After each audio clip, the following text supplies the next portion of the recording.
선지자 관련 중고 25번째 시간입니다. 오늘 아모스 9장을 통하여 피할 수 없는 화와 새 시대에 대해서, 알곡의 남은 자에 대해서, 다윗 왕국의 평화 왕국에 대해서 변론해 보도록 하겠습니다. 본장은 7장과 같이 시대기인 사명자가 1300년 동안 진리의 심판의 잠들을 변론의 심판에 경고를 하고, 그 다음에는 8장과 같이 용서 없는, 지체 없는 그러한 재앙이 오게 된다 말씀을 했습니다. 9장에서는 천지를 창조하신 하나님의 능력의 역사로 심판을 하기 때문에 하나님의 보호하심이 없이는 피할 수 없고 남을 수가 없다는 것입니다. 인간의 힘과능으로는 피할 수가 없기 때문에 이제는 하나님의 진노가 내릴 때는 회개치 않는 자들은 전멸을 당하고 만다는 것이죠. 그래서 하나님께서는 진리 하나님이기 때문에 모든 일들은 기록된 대로 진리의 말씀대로 예언대로 다 하신다 이 말입니다. 그러나 믿음이라는 것은 예언의 말씀을 읽고 듣고 지키기만 하는 것이 아니라 과거도 현재도 미래도 말씀대로 되는 것을 믿을 때 하나님의 복을 받게 되고 능력이 되는 것이기 때문에 말씀을 지켜 행하는 것이 있어야 되는 것을 여러분이 생각해야 될 때가 온 겁니다. 9장 1절에서 4절입니다. 내가 보니 주께서 방긋에 서서 이르시되 기둥머리를 쳐서 문지방이 움직이게 하며 그것을 부서져서 무리의 머리에 떨어지게 하라. 내가 그 남은 자를 칼로 살육하리니 그 중에 하나도 도망하지 못하며 그 중에 하나도 피하지 못하리라. 저희가 하고 음부로 들어갈지라도 예수님이 거기서 찌어 내릴 것이요 하늘로 올라갈지라도 내가 거기서 찌어 내릴 것이며 갈멜산 꼭대기에 숨을지라도 내가 거기서 찾아낼 것이요 눈을 피하 바다 밑에 숨을지라도 내가 거기서 뱀을 명하여 물게 할 것이며 그 원수 앞에서 틀 앞에 갈지라도 내가 거기서 칼을 명하여 살육하게 할 것이라. 내가 저에게 주목하여 화를 내리고 복을 내리지 아니하리라 하시니라. 하나님의 진노가 내릴 때는 사람을 아끼지 않고 다 전멸시키되 어디를 가든지 온비에 가나 하늘로 올라가나 산으로 올라가나 바다 밑으로 들어가서 숨어도 소용이 없다는 것이죠. 이제는 진리 앞에 말씀 앞에 순종하는 자들은 다 전멸을 당하고 만다는 것이 하나님의 말씀인 겁니다. 종말의 심판의 불을 피할 자는 없다는 것이죠. 하나님의 특별 보호를 받는 자가는 피할 곳이 없다는 것인데요. 달나라를 가도 바다 밑에 숨어도 소용이 없다는 말씀이고 예언의 말씀을 지켜 회개하여 순종하는 길밖에는 살아남을 방법이 없다는 것입니다. 오직 남은 자는 예언의 말씀을 지켜 입맞고 다시안을 삶을 감당하는 104,000명의 그러나 성도와 이제는 진리 앞에 순종하여 신부단장은 되지 못할지라도 예비적으로 인도받아서 보호 인도 양육받는 자 외에는 살아남을 수가 없다는 것이죠. 여러분, 과거에도 하나님께서는 시대적인 법을 통해서만 구원의 선지를 얻는 것을 우리가 잘 알 수 있습니다. 이 시대의 마지막 법인 예언의 법을 읽고 듣고 지켜서 순종치 않으면 멸망할 수밖에 없다는 것을 말씀하는 겁니다. 여러분들 이제는 불원간에 전산만에 들어가면 알곡을 모으는 기간은 전전년만 뿐입니다.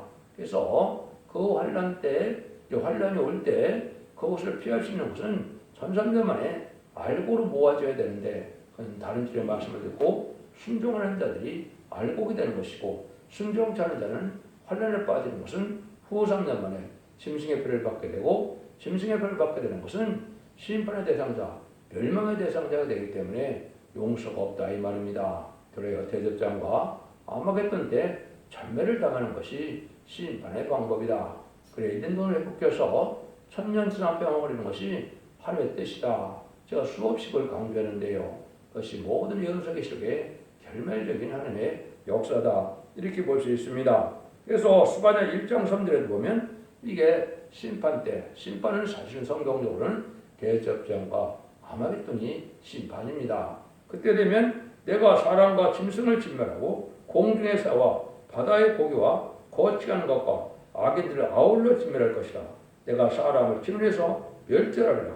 다 여호와의 말이니라.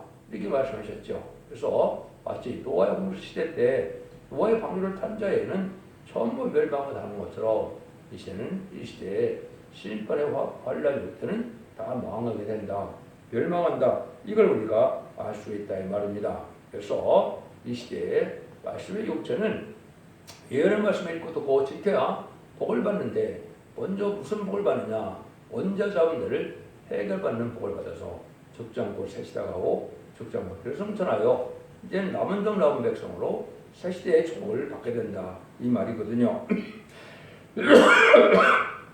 이래서 이제 원죄 자원들 해결되는 시간은 전산년밖에 없기 때문에 그런 여러분들의 진리를 반드시 순종해야 된다. 이사 1장 18절 이해 보면 오라 서로 변론하자 그랬죠. 너희가 죽음 같을지라도 누군같이 해줄 것이요 지름같이 할지라도 양들같이 되리라. 내가 즐겨 순종하면 아름다운 순종을 할 것이요 배반하면 칼에 삼키리라. 이렇게 되어 있죠. 이것이 이제 완전별의 말씀을 듣고 순종한 말씀을 지켜 회개하고 이제는 하나님의 충성하지 되면 원죄자분들을 가져서 아름다운 수사를 먹는다는 것은 에덴 동산의 축복을 다시 받게 된다 이 말이거든요. 그런데 배반하면 칼에 삼키운다. 불순종하면 다 심판 때 망한다는 것이 이 시대의 요체다 이렇게 볼 수 있는 겁니다. 그 일들이 이제 마지막 보호를 시행될 때가 가까운 때다. 모든 예언이 성취돼서 2700년에 일어났던 일들이 다 이제는 성취되는 때가 왔다 이 말이거든요. 5절에서 6절입니다.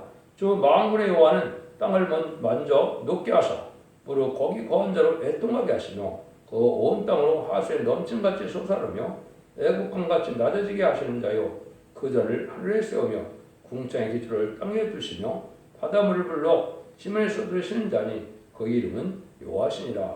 하나님은 창조주이신 신의 능력을 가졌으므로 피조물된 자가 피할 수가 없다는 말씀을 또 강조합니다. 천지 창조주 하나님 앞에 범죄하는 자는 하나님께서 심판하시는 날에 어디 피할 곳이 없다는 것입니다. 하나님께서 보호하는 자만 남고 죄 있는 자는 다 죽는 날이다 이 말이죠. 마지막 다음 시대 변론의 공문을 듣고 순종하여 예비처에 보호를 받아야만 살아남을 수가 있다 이 말입니다. 그래서 아주 지금 엄정한 시절이 지금 지나가고 있죠. 그래서 이것이 마지막 인정받은 종이 나와서 참선면에 변론하고 난 다음에는 변론대로 심판하고 변론대로 구원하고 변론대로 재앙을 내린다 이 말이거든요. 그래서 절대적으로 지금 피할 수 없다는 말씀을 강조하고 계시죠. 7절에서 8절입니다. 여호와께서 가라사대 이스라엘 자손들아 너희는 내게 구수족속 같지 아니하냐? 내가 이스라엘 애굽 땅에서 블레셋 사람을 갑돌에서 아람 사람을 길에서 올라오게 하지 아니하였느냐? 보라 주 여호와 내가 범죄한 날에 주목하여 지면에서 멸하리라. 그러나 야훼의 집은 오전히 멸하지 아니하리라. 이는 여호와의 말씀이라. 그러니까 심판의 목적은 죄인을 멸하자는 것이 범죄는 나라는 망한다는 것이다 이 말이죠. 그래서 나는 야곱은 다 멸하지 않는다는 것은 믿는 자들 중에 합당한 자들은 살아남는다 이 말이죠. 여러분들이 이제 이사야 5장에 보시면 극상품 포도나무를 심었는데 들포도가 맺히면 어쩌미고 이래 얘기했죠. 그러니까 들포도는 예수 믿고 중생을 받아서 하느님의 백성이 된 자들이 이제는 하나님의 사랑과 하나님의 축복을 기다리지 않고 세상적인 것을 욕망을 삼아서 살아가는 자들 속화되고 부파돼서 쾌락을 즐기고 땅에 욕심을 가진 사람들은 들포도 기득권이다 이 말입니다. 이런 자들은 망한다는 것이요 참된 신앙자만 남는다 이 말입니다. 하나님은 무한광대한 사랑을 가지고 베풀고 계시지만은 진리에 순종치 않을 때는 그 복을 누릴 수 없다는 것이죠. 그래서 또 범죄한 나라를 망한다 그랬죠. 그래서 하나님의 역사는 이제는 마지막 금을 입을 때인데 이것은 죄의 문제를 완전히 해결해 주는 때다 이 말이죠. 그래서 죄의 문제를 해결해 주려고 독생자까지 아낌없이 희생을 시키셨는데 무엇을 지금 이제 망설일 게 있겠습니까? 그래서 때가 되면 인간의 원죄자 문제 해결받고 또 교회의 죄를 몰아내고 세상의 죄를 아주 없애는 것이 심판의 방법이거든요. 여러분들 이 시대에 지금 그런 시대가 도래하고 있다 이렇게 봐야 됩니다. 많은 사람들이 때가 됐다는 사람은 많은데 구체적으로 어떻게 해서 하나님의 사랑을 받고 주님을 영접하고 죽지 않고 새시대가고 주님과 변화 승천하는 복음의 비밀의 요체가 뭔지는 알지 못하는 때가 된 것이죠. 그것이 바로 흑암인 것입니다. 그래서 여러분들은 용서가 없는 이때에 여러분이 이제는 마가복음 13장처럼 가라지와 이제는 밀을 이제 하는 주님께서 심판 때 하신다 그랬죠. 그래서 가라지를 먼저 붓고 불에 먼저 태운다 그랬죠. 심판의 환란에 멸망시킨다 이 말이거든요. 이것이 지금 여러분들이 보면 많은 이단과 탈선된 단체에서 너무나 혼선을 시키고 너무나 어디를 가는 세상이 되었죠. 이것을 먼저 이제는 가라지를 먹는 이러한 그런 일들을 지금 마귀에게 허락했다 이렇게 보셔야 됩니다. 진리 앞에 순종하여 의롭고 경건하고 깨끗해지고 온유하고 겸손한 부드러움의 마음을 갖는 이런 자들에게는 이거는 합당한 열매가 아니다. 성령의 열매, 진리의 열매가 나타나야 되는 때가 왔다 이 말이죠. 그래서 하나님께서는 지금 이제는 여름이나 봄처럼 이제는 모든 곡식을 다 아껴서 가꾸는 심정이었지만 이제 가을에 오면은 뭐예요? 그냥 다 필요가 없고 알곡만이 필요하다고 해서 추수하는 그런 심정이다 이 말입니다. 그래서 알곡은 잠깐 놓이지만은 이제는 쭉정이와 벼는 다 불에 태우는 것처럼 지금이 바로 그런 시대다 이렇게 말씀을 드릴 수가 있는 겁니다. 그래서 범죄한 나라는 심해서 멸한다 이렇게 말씀을 하시죠. 그래서 여기는 여러 가지 범죄가 있지만 정치적으로도 많은 범죄를 저지르고 전쟁이나 또 기독교를 말살하는 그런 죄나 많은 죄가 있었죠. 그러니까 이 시대는 예언의 말씀을 멸시하고 무시하는 것이 죄고 또 무슬림의 공산당을 용납하는 것 자체가 죄가 되는 겁니다. 그래서 그것이 초강말 시대에서 그것이 좌파 정권들이 그 일을 했죠. 그것이 참으로 심판의 대상자가 되고 있는 사실을 여러분이 아셔야 되는데 그거를 알지 못하고 있다. 결국은 심판 때는 망한다 이 말입니다. 그래서 여러분들이 과거에 알지 못하던 시대에 행한 일은 용서가 있어도 알고 진짜 진리를 대적하는 범죄는 용서할 수가 없다는 것입니다. 그러므로 용서할 수 없는 정책 앞에 이제 숙이는 자는 아무리 야구를 해도 다 같이 망한다는 것입니다. 이거는 이제 WC나 WEA처럼 아까 말씀드린 것처럼 유명한 공산주의 국가의 영향을 받아서 공산당 사상의 맹세라고 다원을 중에서 예수 그리스도의 이름 외에는 구원받을 자가 없다 그러는데 이것들을 용납하는 자들이 망하게 된다 이 말입니다. 그래서 음료 정권과 음료 교권이 이제는 정죄를 당하는 때가 오고 있다 이렇게 여러분이 보시면 됩니다. 그건 마치 뭐와 똑같느냐? 9절에서 10절입니다. 내가 명령하여 이스라엘 족속을 만국 중에 체질하기를 곡식을 치질한 같이 하려니와 그 한 알갱이도 땅에 떨어지지 아니하리라. 내 백성 중에서 말하기를 화가 우리에게 미치지 아니하며 임하지 아니하려 하는 모든 죄는 칼에 죽으리라. 여기 명백히 말씀하시죠. 그래서 마치 타전마당에서 알곡을 농부가 아끼는 것처럼 알곡은 다 버리지 않고 모으지만은 그렇지 않은 데는 망한다. 근데 누가 또 진멸한다는 겁니까? 하나님 심판의 역사, 환란이 없다. 이런 자들을 다 망하게 한다 이 말입니다. 여러분들이 농사를 짓고 추수를 안 한다면 무슨 소용이 있겠습니까? 그 농사를 망치는 것이 되기 때문에 하나님도 6천년 동안 많은 긍휼과 자비를 베풀어서 구원받기를 원하였지만은 인간 정말의 심판 때는 용서가 없다 이 말이죠. 그래서 진리 앞에 순종하여 하나님의 참된 백성이 된다면 참된 보호와 인도를 받지만은 그렇지 않은 자들은 다 망한다. 이걸 지금 강조하는 것이죠. 그래서 이제 하나님의 참된 백성만 알고 남기는 때가 됐다. 여러분 이걸 잘 아셔야 될 때가 됐고 이제는 우리가 예언서 계시를 통하여 이제는 우리가 이 시대에 어떻게 신앙 준비를 해서 진리를 영접할 수 있는 그러한 신앙 준비를 하는가를 여러분들이 말씀 앞에서 고민하며 살 때가 온 것이죠. 그걸 마태복음 25장에서는 등불 준비, 기름 준비, 세마포 준비 이것이 다 준비되어야 된다 이 말입니다. 그래서 등불은 예언의 말씀을 잘 깨달아야만 하나님의 섭리를 알려서 흑암을 벗어날 수가 있고 기름 준비는 늦은 비 성령을 받아야만 이제는 끝까지 진리를 영접할 수 있는 능력이 되고 삶 자체가 하나님 앞에 합당한 의로움으로 변화되어야만 세마포 준비가 되어서 결국은 신부단장을 이루게 된다 이 말입니다. 이런 신앙을 하지 않고 예식적이고 형식적인 신앙생활을 갖고는 종교생활을 갖고 구원받는 것이 아니라는 것을 이 구약에서는 많은 말씀을 하시고 있다. 이렇게 볼 수 있는 겁니다. 그리고 이제는 부득불 말씀 앞에 순종하여 성신을 받아 알고 오게 되는데 알고는 모르는 사람은 모든 성경의 비밀을 알아서 바른질의 말씀으로 전하는 완전면의 촛대의 역사밖에는 없는 것입니다. 그것이 계시록 11장 1절 이하에 보면 진방했던 말대로 청약을 한다고 그랬죠. 그래서 그는 마지막 예언의 말씀대로 성경 본문대로 이제 경고하시고 결론대로 이제는 심판하고 구원의 역사가 진행되는 것이 완전한 진리가 이루어지는 역사다. 그럼 이것을 지금 엄중하게 받아들여야 될 때가 왔다. 이렇게 볼 수 있는 것이죠. 그래서 주님도 보면 마태복음 25장 33절에 보면 마지막 때 양은 오른편에 염소는 왼편에 이렇게 가른다 그랬죠. 그 시절이 바로 참선반의 역사 통해 알과 죽전을 가르는 시절이 이제 되는 것이고 그날이 임박한 때 우리가 살고 있다. 이렇게 볼 수 있는 것이죠. 그래서 이제는 하나님께서 뭐라고 그럽니까? 동방 야곱을 통하여 이가 날까는 새 타작기를 삼는다고 이사야 41장 10절 15절에 얘기했죠. 그래서 타작기를 삼는 것은 거기서 말하는 것은 낫인데 이한 낫으로 얄곡을 모은다 이 말이거든요.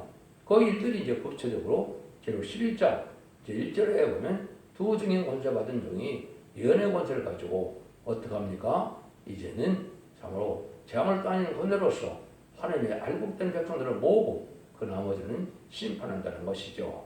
그날들이 이제 다 이루어지고 응하는 때가 가깝게 와 있다. 이렇게 봐야 될 때가 왔다 이 말이죠. 그래서 알고는 어디든지 다 무엇이지만은 알고이 되지 못한 자들은 망할 수밖에 없는 때가 인간 종말이다 이 말입니다. 그래서 지금은 알고가 죽전애가 양과 염소가 같이 섞여 사는 세상이지만 그런 교회지만은 알곡대로 모으는 때가 온다. 여러분 이것이 엄중한 시대다. 이것이 전선자만에 알곡을 모으는 것은 말씀의 빛, 말씀의 권세, 하나님의 진리밖에는 없다 이 말입니다. 진리에 순종하야만 알곡이 되는 것이고 진리 앞에 순종치 않은 이는 죽전애가 된다는 사실을 아셔야 된다 이 말이죠. 이제 참된 그 진리는 참된 신자는 이제 마음의 진리가 충만하여 진리 앞에 순종하는 마음으로 살아가는 자들이죠. 그런 자들은 여호와를 의지하는 마음이 견고한 자들이고 하나님의 말씀에 떠난 자들이고 말씀을 지키고 순종하는 자들이다 이 말입니다.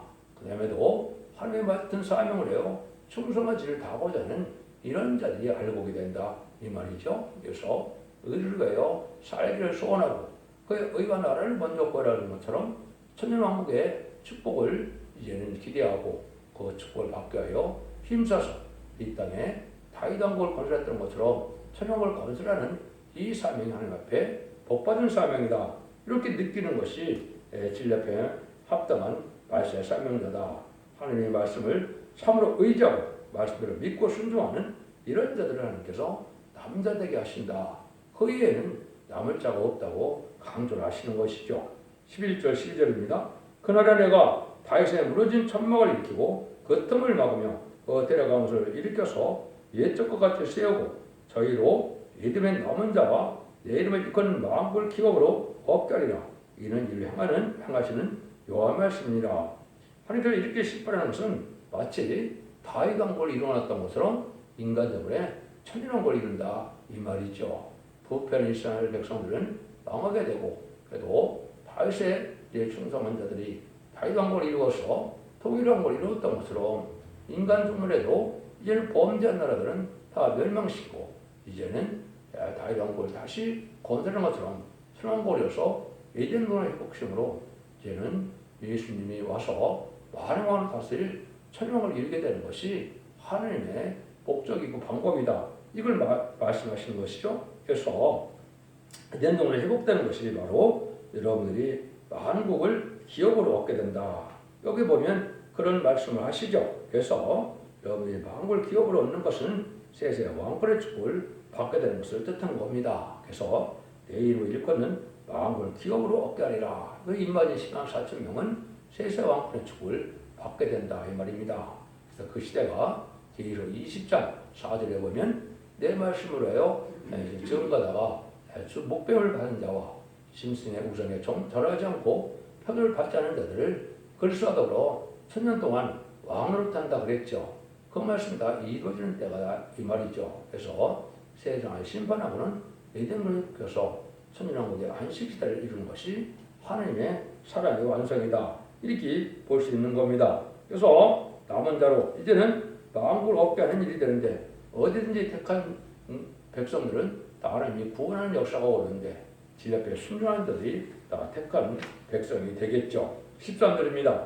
여호와께서 가라사대 보라 날이 이를지라 그때 밭가는 자가 곡식 베는 자의 뒤를 이으며 포도를 밟는 자가 씨 뿌리는 자의 뒤를 이으며 이 산들은 단포도를 흘리며 작은 산들은 노골이라. 남은 자가 얻을 기업의 땅은 이렇게 늘 기후가 적당하고 지금까지 사시사철이 있는 것이 아니고 이제는 사시장춘에 이런 때가 돼서 항상 씨를 뿌리고 항상 거둘 수 있는 그런 축복의 땅이 된다 이 말이죠. 에덴 동산에 축복이 다시 온다 이 말씀을 하는 것이죠. 그래서 다윗왕국은 밭가는 자가 곡식 베는 자의 뒤를 이은다 그랬죠. 포도를 밟는 자가 아주 씨 뿌리는 자의 뒤를 이으는데 너무나 풍성해서 사람들이 이제 녹을 정도다 이렇게 말씀하시죠. 풍성한 소산을 갖고 산다. 이때는 곡식과 과일 갖고 살기 때문에 이런 풍성한 소산에 에덴의 축복을 다시 주는 때가 온다. 이 말씀을 하는 것이죠. 그래서 이런 날들이 이제 가까운데 이사 30장 26절에는 여호와께서 그 백성의 상처를 싸매시며 그들의 맞은 자리를 고치시는 날에는 달빛은 햇빛 같겠고 햇빛은 칠배가 되어 일곱 날의 빛과 같으리라. 아주 이러한 환한 밝은 그런 세상이 되는데 풍성한 소산이 되어서 지금같이 어둠이 없는 세상이 된다. 마귀가 없는 세상도 되지만은 더 밝은 세상도 된다는 걸 여기 말씀하셨다. 이렇게 볼 수가 있는 것이죠. 그래서 우리가 이 시대는 알곡을 모는 주님의 심정을 우리가 잘 헤아려야 된다 이 말입니다. 그래서 지금 기독교 2000년의 역사는 죄인을 부르러 오신 주님이었기 때문에 어느 죄인도 회개하고 들어오기를 기다리는 심정이었지만 이제는 재림이 주고 오실 때는 심판주로 오시기 때문에 이제는 알곡이 되지 않고 또 극성품 포도나무 열매가 되지 않고는 살아남을 수가 없다는 것이고 또 알곡은 아끼지만은 또 쭉정이와 이제 겨는 아끼지 않는다 이 말입니다. 그것은 농부도 그런 심정이다 이렇게 볼 수 있죠. 여러분들이 시대에 따라서 하나님 역사하는 방법이 이렇게 변하는 것을 잘 분별해서 순종하셔야 될 때가 왔다 이렇게 볼 수 있습니다. 14절 15절입니다. 내가 내 백성 이스라엘에 사로잡힌 것을 돌이키리니 저희가 황무한 성을 건축하며 거하며 포도를 심고 그 포도를 마시며 거한들을 만들고 내 그 과실을 먹으리라. 내가 저희를 그 본때에 심으리니 저희가 나의 준 땅에서 다시 뽑히지 아니하리니 이는 네 하나님 여호와의 말씀이니라. 이것은 지난번 아까도 말씀드린 것처럼 남은 백성들이 이런 완전한 에덴의 축복을 누리게 될 것을 말씀하시는 것이죠. 그래서 그걸 심는다 그러는데 씨를 남겨서 창세기 1장 28절에 아담에게 에덴을 축복할 때 뭐라 그랬습니까? 생육하여 번성하여 땅에 충만하라. 모든 것을 받으리라. 땅을 정복하라. 이런 시대가 다시 오는 것이죠. 그래서 하나님께서는 의로운 씨로 세상에 번성시키는 것이 하나님의 기뻐하는 뜻이다 이 말입니다. 근데 지금은 자꾸 의로운 씨는 없고 불의한 씨만 악한 씨만 많기 때문에 불가을 심판하신다 이렇게 말씀하는 겁니다. 그런데 이제 마지막으로 아모스의 교훈은 여러분이 잘 받아들일 때가 온 것이죠. 그래서 자칭 아모스 같은 종이라는 사람이 많이 있는데 농촌에 산다 그래서 다 아모스가 될 수 있는 것은 아니죠. 그래서 그때도 많은 선지가 있었지만은 왜 농촌 아모스를 썼느냐? 정말에도 그렇다는 겁니다. 아마살 선지자가 이제 그때 당시에는 교권에서 인정받은 선지자였지만은 하나님은 아모스 선지자를 들어쓰시고 아모스 선지자대로 역사하셨지. 아마살 선지자는 바로 들어쓰지 않았죠. 이것이 불의한 교권들에게 거짓 선지를 뜻한 것이죠. 그래서 진리의 말씀을 본문 그대로 정하는 것이 인간의 생각이나 지식을 가감없이 진리의 말씀의 본문을 참된 말씀을 그대로 전하는 것이 이게 참된 종이다 이렇게 볼 수가 있는 것이고, 또 이스라엘 두 지파와 남겨두고 열 지파가 또 먼저 망하는 일이 있었죠. 그런 거나 마찬가지로 또 여러분들이 12정탐꾼을 가는 정탐을 갔을 때 여러분들 12정탐꾼 중에 2정탐꾼에게는 다 잘못 판단했죠. 지금의 이 시대가 바로 그런 시대입니다. 많은 목회자들이 지금 불우한 겪어들을 이루어서 흑암에 빠져서 멸망의 길을 갈고 있는데도 그걸 알지 못한 때가 된 것이죠. 마치 여호수아 관련만이 바로 판단하고 바로 정탐했기 때문에 남은 종이 된 것을 우리 기억해야 될 때가 온 겁니다. 대중적인 역사, 많은 사람이 역사하는 것이 지금 그것이 알곡이 아니고 남은 자라도 적은 수라도 진리 앞에 순종하여 알고 있다는 신앙을 갖추는 것이 이 시대는 중요한 것이다 이렇게 볼 수 있는 겁니다. 그래서 알곡으로 다이다고를 이루어서 하나님은 창조 목적을 달성해서 이제 눈물 고통, 질병, 장이 없고 사망이 없고 부족이 없고 해함이 없고 다함이 없는 완전 축복의 날을 이루고자 하는 것이 하나님의 말씀인데, 특별히 아모스 성경에서는 그러한 재앙과 용서 없는 심판 후에 새 시대가 온다 이걸 강조해서 우리의 소망도 되고 또 우리에게 각성도 주는 경고라는 말씀이다 이렇게 볼 수가 있는 겁니다. 그래서 아무리 죄들에게 강하지만 지금은 죄를 진 나라들은 다 멸망시키고 알고 된 성도로서 다윗왕후 유대의 것을 목적으로 묵시를 그린 것이 아모스 서경인 것입니다. 하나님은 참되신 신이시니 진리대로 용서 없이 심판하고 진리대로 완전 보호, 완전 축복의 땅을 가르치는 것입니다. 진리 옆에 순종함으로 참된 소망 속에 남은 백성이 되셔서 자손 만대 축복을 이루는 복된 종들과 성도님들이 다 되시기를 예수님으로 간절히 축원드립니다. 아멘.